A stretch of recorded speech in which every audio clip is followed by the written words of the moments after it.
ইল্লাল্লাহ। লালমনিরহাট সদর উপজেলার চিনিপাড়ায় জন্মান্ধ এক নারীর জীবন বদলে দেওয়ার গল্প এটি। তিনি হাফেজা খাদিজা খাতুন। তার চোখ কোনোদিন পৃথিবীর আলো দেখেনি, তবুও শুধু মোবাইল ফোন শুনে মুখস্থ করেছেন কোরআনের পুরো 30 পারা।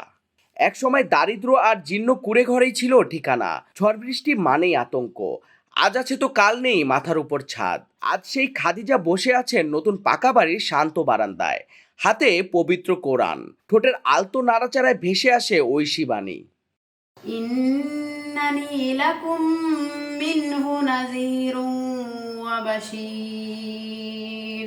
কোরআন তেলাওয়াত শেষে দু হাত তুলে তিনি যখন মোনাজাত ধরেন, তার কণ্ঠে উঠে আসে এক বিশেষ প্রার্থনা।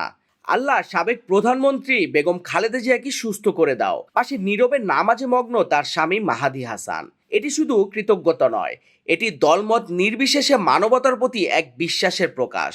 এনারও ভালো লাগলো, আমারও ভালো লাগলো। দুইজনের মনে হইলো। 3-4 দিন পরে আমাদের বিয়েটা হয়ে গেল। তখন থেকে আমরা ওই ভাঙ্গা ঘরের মধ্যে বসবাস করতেছি। পরে 2025 সালের মে মাসে আমরা অধ্যক্ষ আসাদু হাবিব দুলু ভাইয়ের বাড়ি গেলাম। যাই আমার অবস্থার কথা যখন তুলি ধরলাম, তখন একটু ভাই মনে হয় মনে মনে একটু কষ্ট পাইছে আমার অবস্থার কথা শুনিয়ে। তখন সে আমাকে বলল যে, খাদিজা, আপনার কি দরকার? কোনো একটু শরম লজ্জার কথা, মানে আপনি আমাদেরকে একটা বাসস্থানে করে দেন, টাকা দেওয়ার দরকার নাই। টাকা তো এখনই খাইলে এখনই শেষ হয়ে যায়, কিন্তু বাসস্থানটা যদি করে দিতে পারেন, আমরা সারা জীবন আপনার গুণগান কইতে থাকবো এবং আপনার জন্য দোয়া করব। তখন ভাই বলল যে ঠিক আছে, আমি এটা দিতে পারবো। উনি পরের দিনই একেবারে ইট বালা সিমেন্ট একেবারে যা কিছু আছে সব কিছু পাঠিয়ে দিছে। দিয়ে তারপরের দিনে ভিত্তির দিনে ওই মন্ত্রী ভাই আসছিল, আসিয়া দেখিয়ে গেছে। এই বদলে যাওয়া জীবনের পেছনে আছে এক মানবিক উদ্যোগ। বিএনপির জাতীয় নির্বাহী কমিটির সাংগঠনিক সম্পাদক ও সাবেক উপমন্ত্রী অধ্যক্ষ আসাদুল হাবিব দুলু ব্যক্তিগত উদ্যোগে খাদিজার জন্য নির্মাণ করে দেন এই নতুন ঘর। বুধবার দুপুরে ঘরটির উদ্বোধন হয়। সেদিন এটি শুধু একটি ঘর ছিল না, ছিল নিরাপত্তা, সম্মান এবং এক অসহায় নারীর জীবনের নতুন ভোর।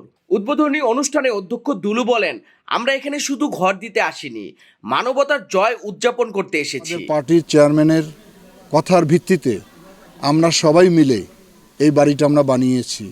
আমরা মনে করি যে বিএনপি একটি জনবান্ধব রাজনৈতিক দল। মানুষের কষ্ট, দুঃখ, দুর্দশার পাশে সবসময় তারা দাঁড়ায়। সেটারই একটা দৃষ্টান্ত হচ্ছে এই অন্ধ খাদিজাকে আমরা একটা বাড়ি নির্মাণ করে দিয়েছি। আমার মনে হয় এই বাড়িটির মাধ্যমে সে তার একটি মাথা গোঁজার ঠাঁই খুঁজে পেল। বিএনপি সে কাজটা এখনও করছে, ভবিষ্যতে ইনশাল্লাহ আরও বেশি বেশি করে করার চেষ্টা করব আমরা। এই উদ্যোগ আবেগ আপ্লুত করেছে স্থানীয়দেরও। অনেকে চোখের পানি ধরে রাখতে পারেনি। হাফেজা খাদিজার গল্প আজ শুধু চিনিপাড়ার নয়, এটি মানবতার, বিশ্বাসের এবং আলোয় ফিরে আসার গল্প। তারপর যখন বিয়ে সাথে হয়ে গেল, তখন নিয়ে গেলেন দুলু মন্ত্রীর বাড়ি। দেখি ছেলে দেখেন, মেয়ে দেখেন, দেখে গেলে সে ভালো হয়েছে। এখন আমি একটা ওনার কিছু একটা দান করবো। কী দান করবা? বলে জায়গা জমিন তো নাই, ভাঙ্গা এখন চালাখান ভাঙি ফেলে আমরা এই বাড়ি দিল। সাবেক উপমন্ত্রী আসাদু হাবিব দুলু ভাই একটি তার বসবাসের জন্য একটা ভবন তৈরি করে দিলেন। আমি এই জন্য তার জন্য চিরকৃতজ্ঞ। আল্লাহ যেন তার জীবনের সার্বিক যত প্রকার রোগ ব্যাধি আছে, আল্লাহ সকল প্রকার মরণ ব্যাধি রোগ বালার থেকে তাকে আল্লাহ শেফায়ে আজেলা কামেলা দান করেন, সুস্থতা দান করেন। তার জীবনের মঙ্গল কামনা করছি এবং নেক হায়াত কামনা করছি। আল্লাহ যেন তাকে এই ওসিলা আল্লাহ তাকে তাড়াতাড়ি এই বাইতুল্লাহ ঘর তাওয়াফ করার, হজ করার তৌফিক দান করেন এবং তারেক জিয়া যেন দ্রুত তফসিল ঘোষণা আগেই দেশে প্রত্যাবর্তন করতে পারে, এই জন্য আমি কামনা করছি আল্লাহর কাছে।